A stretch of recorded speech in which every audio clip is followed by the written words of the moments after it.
तो let's start with the discussion of zero order reaction and the first order reaction के की points क्या क्या हैं। देखिए जीरो ऑर्डर रिएक्शन कौन कौन से हैं जो हमें याद करने पड़ते हैं। रिवर्स हेबर प्रोसेस जहाँ पर अमोनिया डिसोशिएट करता है N2+3H2, तो प्लेटिनम के सरफेस पे डिसोशिएट करता है, तो do remember this thing. Second is photochemical reaction, क्योंकि इनमें जो रिएक्शन है वो सनलाइट की प्रेजेंस पे या फिर एक पर्टिकुलर फ्रीक्वेंसी की लाइट की प्रेजेंस पे डिपेंड करता है, तो रिएक्टेंट की कंसंट्रेशन पे रेट यहाँ पे डिपेंड नहीं कर रहा। फाइन। अब देखिए कोई भी रिएक्शन अगर जीरो ऑर्डर रिएक्शन है तो reactant will give you product, rate is directly proportional to, मतलब is equal to k into a raise to power zero, क्योंकि जीरो ऑर्डर है तो रेट इज इक्वल टू के, तो मतलब रेट थ्रू आउट कॉन्स्टेंट रहेगा। तो अगर आप रेट का ग्राफ प्लॉट करते हैं टाइम के साथ तो it will be straight line, क्योंकि रेट कांस्टेंट रहेगा यहाँ पे। ठीक है, तो इस चीज़ को याद कर लें। इसका ग्राफ में यहाँ पे प्लॉट भी कर देता हूँ अभी, कि अगर हम रेट वर्सेस टाइम का ग्राफ रखते हैं it will be straight line parallel to x axis because rate is constant. ठीक है, ये वाला क्वेश्चन भी जेईई मेन 2022 में पूछा गया हुआ है। नाउ अब इसके लिए जो जीरो ऑर्डर के लिए कंसंट्रेशन का variation C T is equal to C not minus N K T, मतलब कंसंट्रेशन आफ्टर टाइम टी कितना है, C not initial concentration minus N K T, और T half is C not upon two N K. Okay, मतलब ये N है आपका यहाँ पे, अगर ये आपका वन है तो ऑब्वियसली यहाँ पे टू के हो जाएगा। ओके, तो ये स्टोकियोमेट्रिक कोफिशिएंट भी यहाँ पे डिपेंड करेगा, तो ये ध्यान रखना। तो इसमें t half directly proportional to initial concentration है, अगर मैं इनिशियल कंसंट्रेशन को डबल करता हूँ तो टी हाफ भी यहाँ पे डबल होगा। फाइन। अब ये वाला जो आपका इक्वेशन है इसको अगर मैं y is equal to c plus m x straight line की इक्वेशन से कंपेयर करूँ तो मेरा स्लोप कितना आ रहा है, नेगेटिव, किसके बराबर, एन के, और अगर एन मेरा वन है तो मतलब स्लोप इज माइनस के, दैट इज नेगेटिव स्लोप के बराबर आ रहा है। फाइन। और इसका सी क्या है, वाई इंटरसेप्ट क्या है इसका, सी नॉट, तो ये स्ट्रेट लाइन आ जाएगी विद अ नेगेटिव स्लोप। तो इसमें आप ये देख सकते हो एक चीज़, जैसे मान लीजिए यहाँ पर मैं बराबर बराबर इंटरवल ले रहा हूँ। ठीक है, तो देखना, ध्यान से देखना यहाँ पे,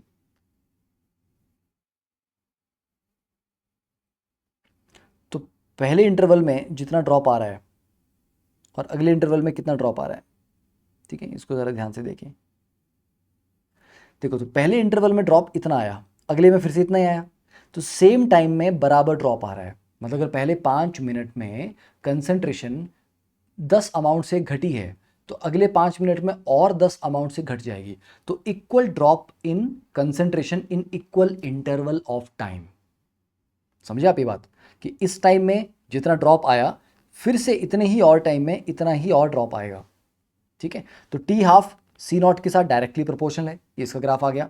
तो अगर आप 100 अमाउंट से स्टार्ट करते हैं, मान लीजिए इनिशियल कंसंट्रेशन रिएक्टेंट की 100 है, 10 मिनट में अगर ये 80 हो जाता है तो ड्रॉप कितने का आया, 20 का, तो अगले 10 मिनट में फिर से 20 का ड्रॉप होगा, फिर 60 हो जाएगा, अगले 10 मिनट में फिर से 40 हो जाएगा, फिर 20 हो जाएगा, फिर 0, तो अल्टीमेटली रिएक्शन 0 पे पहुंचता है। तो जीरो ऑर्डर रिएक्शन रिएक्टेंट्स खत्म होते हैं, कंज्यूम होते हैं, 100% जाता है।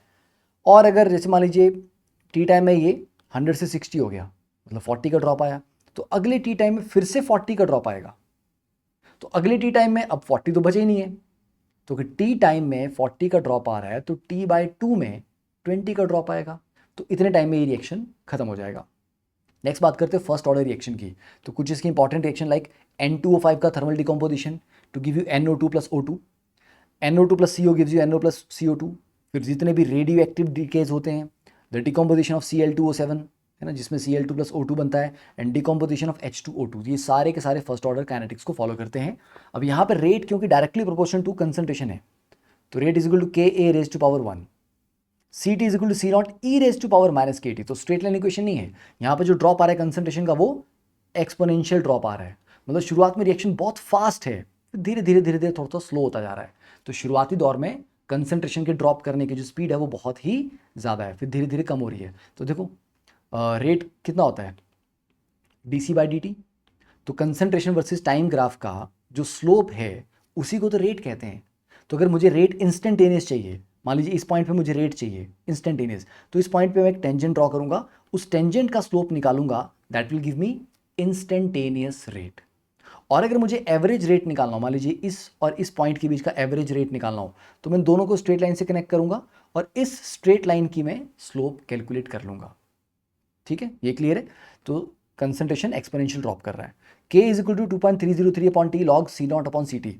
ये आपका रेट कांस्टेंट का हो गया, initial concentration upon final concentration, या फिर आप लिखते हैं natural log C T upon C naught, sorry C not upon C T is equal to K T, और T half is 0.693 upon K, मतलब टी हाफ कंसंट्रेशन पे depend कर ही नहीं रहा, आप इनिशियल कंसंट्रेशन बढ़ा लो घटा लो कोई फर्क नहीं पड़ने वाला टी हाफ को, और T75 is twice of T half, मतलब अगर 10 मिनट में रिएक्शन 50% हो जा रहा है तो 20 मिनट में वो 75% होगा, मतलब 100 से अगर उसको 50 तक जाने में टी टाइम लगता है तो 50 से आगे 25 में जाने और टी टाइम लगेगा।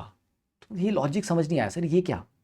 देखो जीरो ऑर्डर में तो आपने किया, जीरो ऑर्डर में बराबर अमाउंट ड्रॉप कर रहा है बराबर टाइम में, यस। यहाँ पर इक्वल परसेंटेज ड्रॉप होता है, ध्यान देना, equal percentage drop in equal interval of time.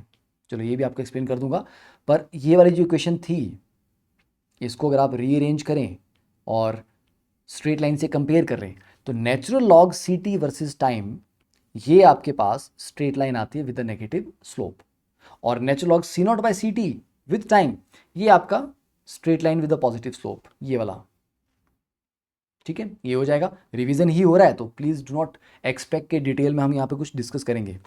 देखिए इक्वल परसेंटेज ड्रॉप का मतलब क्या होता है, 100 से अगर 50 हुआ कोई अमाउंट में देखो कितना गया, ये बताओ परसेंटेज कितनी गायब हुई, 50%, है ना। अगर कोई चीज़ 20 से 10 हो जा रही है तो उसमें भी 50% का ड्रॉप आ रहा है, तो परसेंटेज देखो। तो बेटा अगर इतने टाइम में 50% ड्रॉप हुआ तो दोबारा इतने ही टाइम में अब जो अमाउंट है उसका 50% हो जाएगा, तो मतलब अगले में भी फिर से 50% का ड्रॉप होगा तो 50 का 25 हो जाएगा, अगले में फिर से 50% का ड्रॉप आएगा तो 25 का 12.5 हो जाएगा, देन 6.25 करते करते करते करते इन्फानाइट टाइम लगेगा इसको जीरो होने में। तो फर्स्ट ऑर्डर रिएक्शन जीरो पे कभी पहुंचता नहीं है, it takes infinite time to complete, it becomes parallel to x axis, ये जो ग्राफ है, पर ये जीरो को कभी टच नहीं करेगा, ठीक है। तो ये चीज़ क्लियर है, ये एक अच्छा शॉर्टकट है, इससे बहुत सारे क्वेश्चन सॉल्व हो जाते हैं।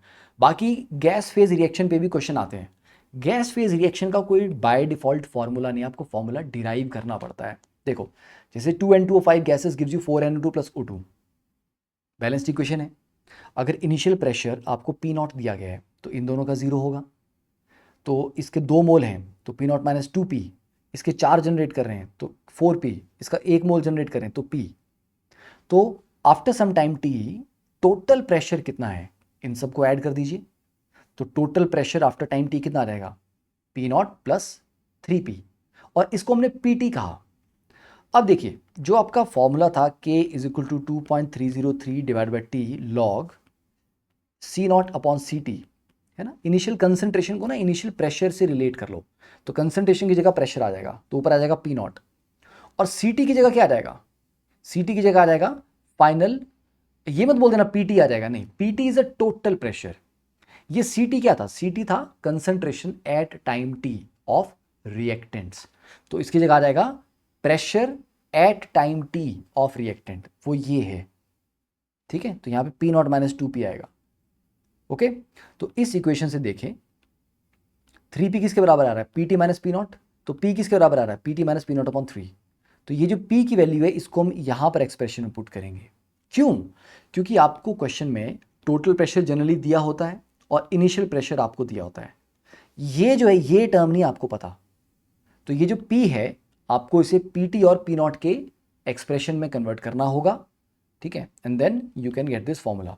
तो अगर स्टॉकियोमेट्री बदल जाएगा, रिएक्शन बदल जाएगा, तो ये फॉर्मूला भी बदल जाएगा, ठीक है। तो ये आपको केस टू केस डिसाइड करना पड़ता है, डिराइव करना पड़ता है। चलिए, thank you, have a wonderful day, bye.